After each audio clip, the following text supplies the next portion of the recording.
एक समय की बात है। एक राजा के आंगन में एक पीपल का पेड़ था। उस पेड़ पर एक गौरा और गौरैया नामक पक्षी रहते थे। एक दिन गौरैया गौरा से बड़े दुखी स्वर में कहा, देखिए जी, मेरे मरने के बाद आप दूसरी गौरैया मत लाइएगा, वरना मेरे बच्चों को बड़ा दुख होगा। गौरा ने कहा, ठीक है प्रिय, मैं ऐसा नहीं करूंगा। इस घटना के कुछ दिनों बाद गौरैया की मृत्यु हो गई। गौरा दूसरी गौरैया ले आया। नई गौरैया ने पुराने गौरैया के अंडों को अपनी चोंच से गिरा दिया। इस पूरी घटना को रानी देख रही थी। उसे बहुत दुख हुआ। रात को राजा से सोते वक्त रानी ने राजा से कहा, हे राजन, मेरी मृत्यु पश्चात मेरी सौतन मत ले आइएगा, वरना मेरे बच्चों को भी गौरैया के बच्चों की तरह बड़ा दुख होगा। राजा ने कहा, अरे मेरी रानी, मैं भला ऐसा क्यों करूंगा? तुम निश्चिंत रहो, मैं कभी तुम्हारी सौतन नहीं ले आऊंगा। इस घटना के कुछ दिनों बाद रानी की भी मृत्यु हो गई। राजा दूसरी रानी ले आया।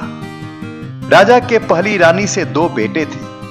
बड़े का नाम था शीत और छोटे का नाम था बसंत। एक दिन दोनों बच्चे गेंद खेल रहे थे और अचानक उनकी गेंद रानी को जा लगी। रानी को बड़ा क्रोध आया। वह कोप भवन में जाकर बैठ गई। शाम को राजा ने पूछा तो रानी ने बड़े आवेश में आकर कहा, हे मेरे राजा, अगर तुम मुझे जिंदा देखना चाहते हो तो मेरे सामने शीत बसंत का कलेजा काट कर ले आओ। राजा बड़ा परेशान हुआ। उसने बहेलियों को आदेश दिया कि शीत बसंत को जंगल में ले जाकर उनका कलेजा काटकर रानी के सामने प्रस्तुत किया जाए। बहेलिया शीत बसंत को जंगल में ले गए तो शीत बसंत ने रोते हुए कहा, ओ बहेलियों, हम पर दया करो।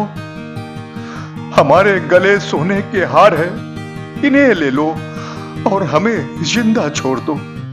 उसमें से एक बहेलिये ने कहा, अरे इन्हें मारने के बाद ये हार वैसे ही हमारे हो जाएंगे। ये बात सुनकर एक बूढ़े बहेलिये ने कहा, अरे पापी, कुछ तो दया कर, क्यों इन मासूमों की जान लेने पर तुला है? हमें इन बच्चों की बात मान लेनी चाहिए। इसके बाद बहेलियों ने सोने के हार ले लिए और दो खरगोश मारकर उनका मांस रानी को दे दिया। रानी बहुत खुश हुई। जंगल में शीत बसंत अकेले हो गए। चारों तरफ जंगल जानवरों के डर और भूख से उनका बुरा हाल था। शीत ने बसंत को ढांढस बंधाते हुए कहा, मेरे भाई, तुम इस पेड़ के नीचे इंतजार करो, मैं पास के किसी गांव से तुम्हारे लिए खाना लेकर आता हूं। इतना कहकर शीत पेड़ के नीचे बसंत को अकेला छोड़कर भोजन की तलाश में निकला। बहुत दूर जाने पर एक गांव दिखा। वहां की राजकुमारी शीत को देख उस पर रीझ गई। राजकुमारी के पिता ने शीत को अपना घर जमाई बना लिया और शीत बसंत को भूलकर वहीं बस गया। उधर बसंत का रो रो के बुरा हाल हो गया। जैसे जैसे शाम होती जा रही थी, बसंत के रोने की तीव्रता बढ़ती जा रही थी। उसके रोने की आवाज सुनकर जंगल की बढ़िया बसंत के पास गई और उससे रोने का कारण पूछा। बसंत ने रोते हुए पूरी बात बताई। परियों ने बसंत से कहा, तुम हमारे घर चलो, वहां तुम्हें कोई दुख नहीं होगा। यह कहकर परियां बसंत को अपने साथ अपने घर ले गई। वहां बसंत के बड़े ठाठ थे। एक बड़े नौकरों से भरे सोने के महल में बसंत रहने लगा। परियों ने उसके आमोद प्रमोद के सारे प्रबंध किए थे। बसंत का जीवन मजे से कटने लगा। उधर काफी दिनों बाद शीत को बसंत का ध्यान आया। वह वापस जंगल में आया तो बसंत को परियों के साथ देख बहुत आश्चर्यचकित हुआ। दोनों भाई एक बार फिर मिल गए। शीत ने परियों से बसंत को अपने साथ राजकुमारी के घर ले जाने की अनुमति मांगी। परियों ने बसंत और शीत को ढेर सारा धन धान देकर विदा किया। राजकुमारी के राज में बसंत ने चरवाही का काम संभाला और शीत ने खेती शुरू की। राजकुमारी दोनों के लिए खाना बनाती थी, पर दोनों के भोजन अलग अलग बनाती थी।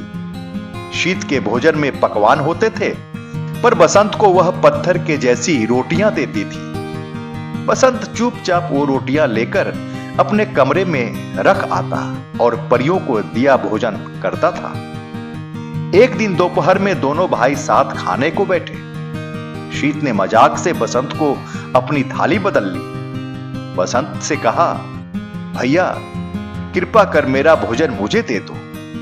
इस पर शीत ने कहा, अरे देखे तो तेरी भाभी ऐसा क्या देती है तुझे खाने में जिससे तू इतना तगड़ा हो गया है। खाने का पहला निवाला मुख में डालते ही शीत को पत्थर जैसा लगा। उसने निवाला थूक कर कहा, क्या तू ये खाता है? बसंत ने कहा, नहीं भैया, भाभी तो मुझे पत्थर जैसी रोटियां बनाकर देती थी, पर मैं तो परियों का दिया खाना खाता था। मैंने वो सारी रोटियां अपने कमरे में रख दी है जो भाभी मुझे खाने को देती थी। यह सुनकर शीत ने थाली राजकुमारी के मुंह पर दे मारी और दोनों भाई राजकुमारी का राज छोड़कर परियों के महल में रहने को आ गया। परियों ने उनका बड़ा स्वागत किया और दोनों भाई सुख से रहने लगे।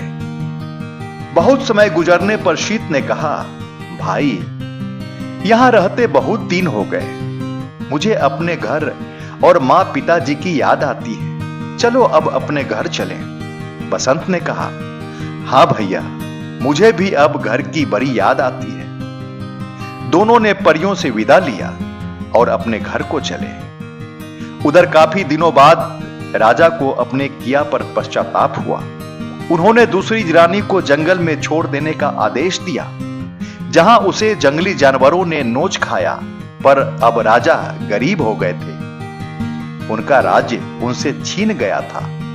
वे बूढ़े और अंधे होकर भिखारियों सा जीवन जी रहे थे। जब उन्हें अपने बेटों के आने की खबर मिली तो उनकी आंख की रोशनी वापस आ गई। शीत बसंत हाथी और घोड़ों पर ढेर सारा सोने हीरे के आभूषण और सामान वापस लेकर लौटे।